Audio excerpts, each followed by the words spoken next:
Assalamualaikum warahmatullahi wabarakatuh. Apa kabar anak-anak ustazah yang soleh dan soleha? Saya harapkan semoga kalian dalam keadaan sehat dan selalu dalam lindungan oleh Allah Subhanahu wa taala. Yang hari ini masih kurang sehat, ustazah doakan semoga segera sehat dan kembali beraktivitas seperti sedia kala. Nah, hari ini kita akan belajar masih di tema 1, yaitu organ gerak hewan dan manusia. Di subtema kedua yaitu manusia dan lingkungan. Dan hari ini juga kita akan mempelajari di pembelajaran 3 dan 4. Setelah kemarin kita belajar pembelajaran 1 dan 2 melalui Zoom meeting di kelasnya masing-masing, ya. Nah, sekarang kita atau ustazah akan membacakan dulu kompetensi dasar pada pembelajaran yang kita pelajari nanti. Di sini ada 3 mapel yang nanti kita pelajarin. Yang pertama IPS.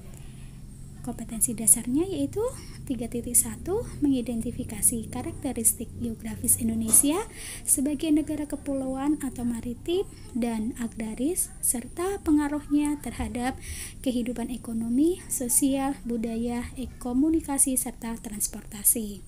4.1 menyajikan hasil identifikasi karakteristik geografis Indonesia sebagai negara kepulauan atau maritim dan agraris serta pengaruhnya terhadap kehidupan ekonomi, sosial, budaya, komunikasi serta transportasi. Dan mapel PPKN 3.1 mengidentifikasi nilai-nilai Pancasila dalam kehidupan sehari-hari. 4.1 menyajikan hasil identifikasi nilai-nilai Pancasila dalam kehidupan sehari-hari. Dan bahasa Indonesia 3.1 yaitu mengidentifikasi ide pokok pikiran dalam teks lisan dan tulis. 4.1 menyajikan hasil identifikasi pokok pikiran dalam tertulis dan lisan secara lisan, tulis, dan visual. Nah, setelah kita nanti belajar di pembelajaran 3 dan 4, ustazah harapkan kalian bisa mengikuti atau menyimak video ini. Nah, ustazah harapkan juga tujuan dari pembelajaran kita hari ini yang pertama yaitu mengidentifikasi potensi kekayaan alam bangsa Indonesia secara seksama, mengidentifikasi kenampakan alam Indonesia. Yang ketiga, mengidentifikasi pengamalan nilai-nilai Pancasila dalam kehidupan sehari-hari. Dan yang keempat, mengidentifikasi langkah-langkah menemukan ide pokok dalam teks lisan, ya. Nah,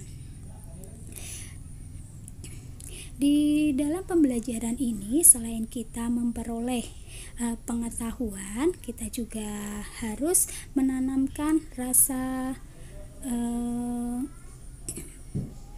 cinta kita kepada Allah Subhanahu wa taala, ya, yang tertuang di Surah Al-Hujurat ayat 13 yang artinya, wahai manusia, sungguh kami telah menciptakan kamu dari seorang laki-laki dan seseorang perempuan. Kemudian kami jadikan kamu berbangsa-bangsa dan bersuku-suku agar kamu saling mengenal. Sungguh yang paling mulia di antara kamu di sisi Allah ialah orang yang paling bertakwa. Sungguh Allah Maha mengetahui, Maha teliti. Ya, di sini berhubungan dengan mapel IPS insyaallah nanti yang akan kita pelajarin, ya. Yang kedua, sabda Nabi Muhammad SAW, aku diutus Allah untuk menyempurnakan akhlak manusia. Hadis riwayat Bukhari dan Muslim. Ini nanti berhubungan dengan PPKN, yaitu tentang pengamalan Pancasila dalam kehidupan sehari-hari. Yang ketiga, telah tampak kerusakan di darat dan di laut disebabkan karena perbuatan tangan manusia. Allah menghendaki agar mereka merasakan sebagian dari akibat perbuatan mereka agar mereka kembali ke jalan yang benar. Quran surah Ar-Rum ayat 41. Nah, dari sini kita diharapkan lebih mencintai dan menyayangi lingkungan kita, ya, yang berhubungan dengan pembelajaran kita nanti. Nah, sebelum kita mulai pembelajaran hari ini, untuk menambah keberkahan ilmu yang kita dapatkan nanti, kita awali dahulu bersama-sama dengan membaca basmalah. Bismillahirrahmanirrahim. Nah, sekarang kalian bisa menyimak video pembelajaran ini sambil membuka bukunya di halaman 96 ya. Nah, di pembelajaran IPS kita akan belajar yang pertama, yaitu tentang peta khusus. Peta khusus atau peta tematik adalah peta yang menerangkan dan menggambarkan tentang potensi kekayaan alam, kepadatan penduduk pada tiap-tiap provinsi, serta banyak suku bangsa dan daerah persebaran agama di negara Republik Kesatuan Republik Indonesia. Peta jenis ini lebih rinci menerangkan tentang sesuatu seperti potensi kekayaan alam, kepadatan penduduk. Nah, di sini kalian bisa mencermatin dari buku kalian, yaitu tentang peta kekayaan alam Indonesia. Nah, kalian bisa lihat di situ dari peta kekayaan alam Indonesia, kita dapat menemukan potensi sumber daya alam yang berupa minyak bumi, emas, pasir, timah, batu bara, baja, dan lain sebagainya. Itu hampir di setiap provinsi Indonesia ya. Jadi tersebar di seluruh provinsi Indonesia kekayaan alam Indonesia. Yang kedua, peta kepadatan penduduk. Setelah kamu lihat di situ di peta Indonesia, nah, ada pulau atau kepadatan penduduk Indonesia, dapat disimpulkan bahwa provinsi yang paling padat penduduknya adalah Provinsi Jakarta, dan provinsi yang jarang penduduknya adalah Papua. Di situ kamu bisa lihat perbandingannya dengan warna-warna yang sudah ada di dalam buku kalian ya. Nah, yang ketiga adalah peta keragaman suku. Nah, setelah kalian melihat di sini berwarna-warna peta Indonesia, nah di sini menyimpulkan bahwa setiap provinsi di Indonesia mempunyai suku yang berbeda-beda. Hampir setiap daerah di Indonesia itu memiliki suku yang berbeda-beda. Diharapkan satu suku dengan suku lain meskipun berbeda-beda, kita tetap menghargai dan menghormati. Nah, kalian bisa mengisi soal-soal yang di halaman 97 sebagai latihannya. Setelah kalian amatin 3 peta khusus tersebut, yaitu tentang peta kekayaan alam, peta kepadatan penduduk, dan peta keragaman suku. Nah, setelah kita belajar tentang persebaran penduduk, ternyata di Indonesia juga kaya dengan kenampakan alamnya ya. Kenampakan alam yang ada di daratan dan kenampakan alam yang ada di perairan. Di sini di pembelajaran keempat ya. Nah, contoh kenampakan alam di daratan adalah gunung, pegunungan, daratan rendah, daratan tinggi, padang rumput, dan tanjung. Kenampakan alam perairan yang berada di air adalah danau, sungai, laut, pantai, dan selat. Nah, selain kenampakan alam, ada juga kenampakan buatan, yaitu kenampakan yang sengaja dibuat oleh manusia untuk kepentingan tertentu. Kenampakan buatan di Indonesia seperti contohnya ada bendungan, waduk, perkebunan, kawasan industri, bandar udara, dan pelabuhan laut. Nah, setiap pulau di Indonesia mempunyai kenampakan alam yang berbeda-beda sesuai dengan letak geografis daerah tersebut. Begitu pula dengan flora dan faunanya. Flora dan fauna di Indonesia mempunyai keragaman yang tinggi. Di sini Ustazah memberikan contoh pulau di Kalimantan yang kita tempatin ya. Nah, dari Pulau Kalimantan ini kita bisa melihat kenampakan alamnya adalah ada Sungai Mahakam, Sungai Kapuas, Sungai Kahaya, dan Sungai Barito. Kenampakan buatannya ada bandara, Samsudin Nur, Bandara Spinggan, Pelabuhan Semayang, Bandara Aji Pranoto. Nah, persebaran floranya ya, tumbuhannya yang tersebar di Pulau Kalimantan. Ada anggrek hitam, pohon ulin, tengkawang, tungkul. Keempat, persebaran faunanya, yaitu hewannya yang ada di Pulau Kalimantan. Ada orang hutan, ikan pesut, owa, dan bekantan. Itu adalah merupakan ciri khas flora dan fauna yang ada di Pulau Kalimantan. Kalian bisa lihat di halaman 114 sampai 115 ya. Setelah melihat pulau-pulau yang ada di Indonesia. Nah, sekarang setelah kita belajar tentang penampakan alam dan persebaran penduduk di Indonesia, baik itu persebaran kekayaan, suku ataupun kepadatan. Nah, di sini Pancasila merupakan dasar negara kita. Ya, kita beralih ke mapel PPKN ya. Pancasila juga menjadi pandangan hidup bangsa kita. Sudah seharusnya perilaku dan sikap kita mencerminkan nilai-nilai luhur Pancasila. Nilai-nilai luhur menjadi bagian dari akhlak yang terpuji dalam Islam. Nilai-nilai luhur Pancasila hendaknya diamalkan dalam kehidupan berbangsa dan bernegara. Nah, di situ di pembelajaran ketiga kalian bisa melihat beberapa contoh nilai-nilai luhur Pancasila yang kita teladanin ya. Di sini ada nilai-nilai luhur yang kita teladanin di sekolah, di rumah maupun di masyarakat ya. Kalian bisa membacanya di halaman 101 ya.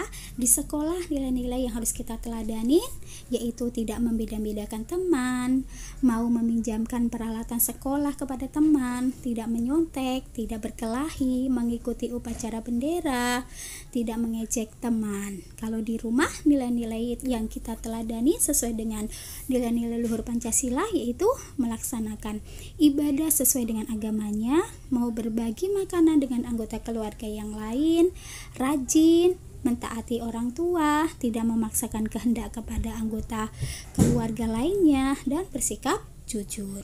Nah, sebagai masyarakat, kita juga harus meneladani nilai-nilai Pancasila, yaitu contohnya mau menjenguk tetangganya yang sakit, menghormati orang lain, melakukan peribadahan sesuai dengan agamanya, menjaga kerukunan bertetangga, mengikuti kegiatan kerja bakti, mau ronda dan rapat lingkungan, serta rendah hati. Nah, itu adalah contoh-contoh atau nilai-nilai luhur Pancasila yang harus kita teladani baik di sekolah, di rumah maupun di masyarakat. Nah, di sini ada contoh pengamalan Pancasila yang sesuai dengan sila dari Pancasila.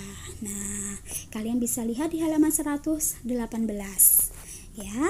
Nah, ini ada gambar orang yang sedang, masyarakat yang sedang bergotong royong atau melakukan kerja bakti. Nah, pengamalan Pancasila yang sesuai dengan gambar tersebut adalah sila kelima. Nah, gambar yang kedua yaitu menjenguk temannya yang sakit. Nah, dari gambar itu kita bisa melihatnya atau menyesuaikan dengan pengamalan Pancasila yaitu sila kedua. Oke. Dalam hidup bermasyarakat pasti ada sikap saling mempengaruhi. Ada kalanya kita dipengaruhi oleh orang lain. Akan tetapi kadang kita pun mempengaruhi orang lain. Menjadi pribadi yang baik dan kuat, memegang teguh kebaikan akan bisa melindungi kita dari pengaruh buruk masyarakat sekitar. Selain itu, kita bisa mempengaruhi orang lain untuk berbuat baik. Ingat, menjadi orang baik itu bagus, tetapi menjadi orang yang mengajak kepada kebaikan akan lebih bagus. Ayo, mulai sekarang kita banyak-banyak mengajak orang untuk melakukan kebaikan. Insya Allah dengan mengajak kebaikan, pahala kita akan terus mengalir ya. Nah, ini adalah pembelajaran PPKN. Oke, sekarang kita akan berlanjut ke bahasa Indonesia. ya. Nah, di pembelajaran sebelumnya kita sudah belajar tentang ide pokok, ya, menentukan ide pokok di sebuah teks secara tertulis. Nah, untuk menentukan ide pokok tidak hanya berlaku dalam pembuatan teks tertulis saja, namun juga dapat dilakukan pada teks lisan atau teks percakapan. Salah satu kegiatan teks lisan adalah melakukan wawancara, ya. Nah, tujuannya untuk mendapatkan informasi yang tepat dari narasumber yang terpercaya. Wawancara dapat dilakukan dengan cara mengajukan beberapa pertanyaan dari pewawancara kepada narasumber, ya. Jadi teks lisan itu adalah contohnya dengan membuat atau melakukan wawancara, ya. Nah, di sini ada hal-hal yang perlu disiapkan sebelum kita melakukan wawancara. Yang pertama, tentukan narasumbernya.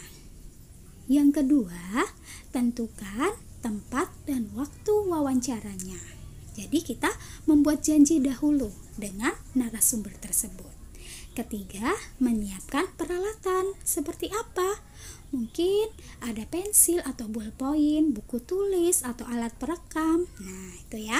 Yang keempat, susunlah pertanyaan-pertanyaan dengan baik sesuai dengan tema yang kita bahas. Nah, kalian bisa melihatnya contoh percakapan atau wawancara di halaman 122 di pembelajaran keempat.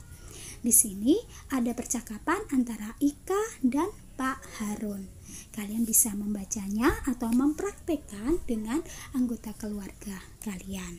Nah, dari percakapan tersebut kita dapat memperoleh beberapa informasi penting. Ya, apa saja informasi penting yang dapat kita peroleh? Yang pertama, Pak Harun mempunyai hobi atau mempunyai usaha yaitu tanaman hias, ya. Yang kedua, rumah Pak Harun kebetulan dekat dengan jalan raya. Jadi kalau mempunyai usaha tanaman hias, otomatis banyak yang membeli karena tempatnya yang sangat strategis. Nah, penghasilan kira-kira usaha Pak Harun dalam 1 bulan itu sekitar 1 sampai dengan 1,5 juta, ya. Tuh, jadi beberapa informasi dapat kita peroleh ketika kita membaca percakapan tersebut, ya. Oke. Nah, alhamdulillah pembelajaran kita cukupkan sampai di sini. Sebelum Ustazah tutup, Ustazah berpesan jangan lupa selalu menerapkan protokol kesehatan, yaitu dengan melaksanakan 5M, ya, dimanapun kita berada, ya. Selalu jaga kesehatan, makan makanan yang bergizi, ya, banyak-banyak istirahat, ya, supaya kita selalu dalam kondisi sehat, ya. Ustazah akhirin dengan mengucapkan bersama-sama, yaitu dengan mengucapkan hamdalah alhamdulillahirabbil alamin. Dan Ustazah mohon maaf apabila dalam penyampaian materi hari ini masih banyak kekurangan. Insyaallah kita akan bertemu kembali esok hari dengan pembelajaran yang selanjutnya, ya. Tetap semangat meskipun masih belajar online, ya. Kita doakan semoga pandemi ini segera berakhir dan kita segera bertemu di sekolah kita tercinta. Oke, assalamualaikum warahmatullahi wabarakatuh.